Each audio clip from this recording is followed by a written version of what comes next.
جھلملاتے کپڑے، زیور، لتا، یہ سب چیزیں ہیں اس کے لیے.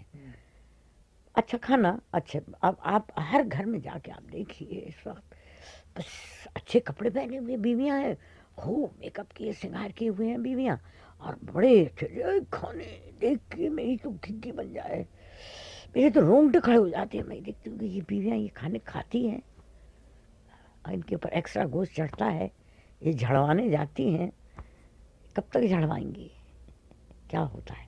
اور پھر یہی ہوتا ہے کہ تھوڑے دن بعد میاں دوسری چھوکری کو لے آتا ہے، اور چھوکری اس کے روپے، اس کی پوزیشن، اس کی ایکسپیرئنس فکر پڑتی ہے. کیا یہ بات عورت کی جسمانی ساخت کی بات نہیں ہے کہ she tends to get fat, she tends to get old, she should more not try. quicker no, than a male. یہ نہیں ہے کوئی ضروری، نہیں، کوئی ضروری نہیں ہے. عام طور پر نہیں، اگر کیئر کرتی ہیں جو لڑکیاں بنیں گے، ان کے میاں بڑی عمر کے لگتے ہیں. نہیں، یورپ میں دیکھو، ہاں؟ امریکہ میں دیکھو، جتنی جہاں عورت ان کے نرو بھی ریک، ان کے نرو تو اور بھی زیادہ ریک کیے ہیں، because this story is foreign caricature. ہاں یہ فارن کنٹری میں ہو رہا ہے. اس طرح سے لڑکیوں کو، حسین لڑکیوں کو الجھایا جاتا ہے. کس طرح وہ یا تو موٹی پھپس ہو جاتی ہیں، طلاق ہو جاتی ہے، ان سے زیادہ خوبصورت لڑکی، زیادہ چکنے بدن کی لڑکی مل جاتی ہے، وہ ان کو دوسرے پہ چلے جاتی ہے. اب وہ بکھلائے گھومتی ہے، نئے نئے ان کا کیا انجام ہوتا ہے. دس از ناٹ انڈین پرابلم. نہیں نہیں This is the problem of the Western culture, people affected by Western culture. نہیں، میں دوبارہ یہی پوچھنا چاہتا ہوں میں کہ کیا یہ عورت کی فطری ساخت کا تقاضا نہیں ہے؟ کہ وہ موٹی ہو جائے؟ ہاں، نہیں، اور ہونا جلدی تو نہیں بوڑھی ہو چاہیے. جائے.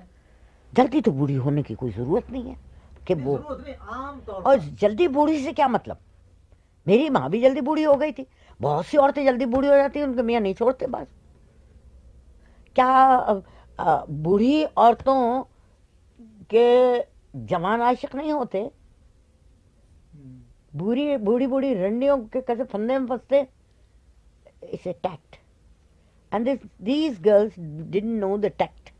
اچھا، ہاں، اب بات ہوئی نا، ہے نا بات؟ اب بات، ہاں، ہاں، اب یہ وہ جوان رہنے کے ٹیکٹ، جوان بات- رہنے کے ٹیکٹ چاہیے. آج آپ ستارہ کو دیکھیں ہاں جو 70 برس سے اوپر کی ہاں ہے، ہاں ہاں اور پتلی کمر اس کی، ہاں ڈانسر ہے نا، ہاں ضرور خضاب لگاتی ہوگی. ہاں ہاں ہاں. اور وہ ڈانس کرتی ہے، اس کا کسا ہوا بدن ہے کیونکہ وہ ڈانس کرتی رہتی ہے. اور اس نے ایسے تھوکے ہیں میاں 4-5. کس زمانے میں وہ اس کی آصف تھا، نذیر آصف تھا، وہ بڑھا نذیر تھا، نذیر تھا. وہ اس کا ماموں تھا نذیر اس کا. پھر وہ آصف کے پاس آئی. ہاں ہاں. پھر سنا کچھ دن دلیپ کمار سے بھی اس نے اچھا. اس کو بھی ٹٹول لیا، مگر وہ شادی تو اس سے کر نہیں سکتا تھا. تو وہ پھر اور آگے بڑھ گئی. ایک حامد، وہ کون ہے، اجیت، اس کے کچھ دن اس نے چکھا اسے. پھر صاحب وہ انگلینڈ چلی گئی، اور وہاں اس نے اپنے سے کوئی 20 برس کم سے لڑکے سے شادی کر لی. اچھا. ہاں، اور اس سے ایک بچہ پیدا کر لیا. اور وہ لمبے سے قد کا، سالہ بڑا ہینڈسم سا لڑکا تھا. بس سالہ نہیں، یعنی ایک عجیب چپئی رنگ کا بڑا اچھا لڑکا تھا. وہ آیا، وہ یہاں لے کر آئی اسے، اس کو اس سے بھی چھوٹی تیز والی لونڈیا نے لپک لیا. تو یہ نہیں کہ ہاں جیسے کو تیسا، کوئی لڑکی چھینتا ہے تو کوئی لڑکا چھینتا ہے. اپنا اپنا This is a word of opportunity, tacked and youth and beauty. ہاں، یہ تو ہے. وہ کند ہو جاتی ہے. وہ ایک اسٹرانگ مرد ہے، وہ چاہے تو عورت کو مٹا سکتا ہے اور چاہے تو بنا سکتا ہے. ایک اسٹرانگ عورت ہے تو چاہے تو مٹا سکتی ہے، مرد کو چاہے بنا سکتی ہے. عورت بھی ہے ایسی. ہاں، تو پھر وہی وہ might is right. Might is right. It's not the question of age. ستارہ آج بھی ڈانس کرتی ہے، وہ جھریاں اریاں کسوا کے آ جاتی ہے. نہیں، میں تو بائی لارج ایک بات کر رہا ہوں کہ عام طور پر عام طور پہ عورت تو ایک رٹ میں ڈالی گئی ہے جو صدیوں سے وہی اس پہ چل رہی ہے.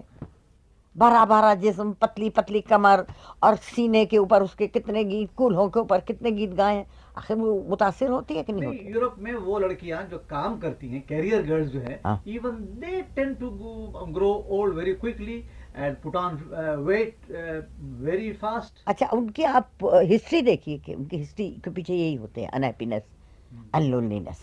دے وانٹ ٹو فرگیٹ.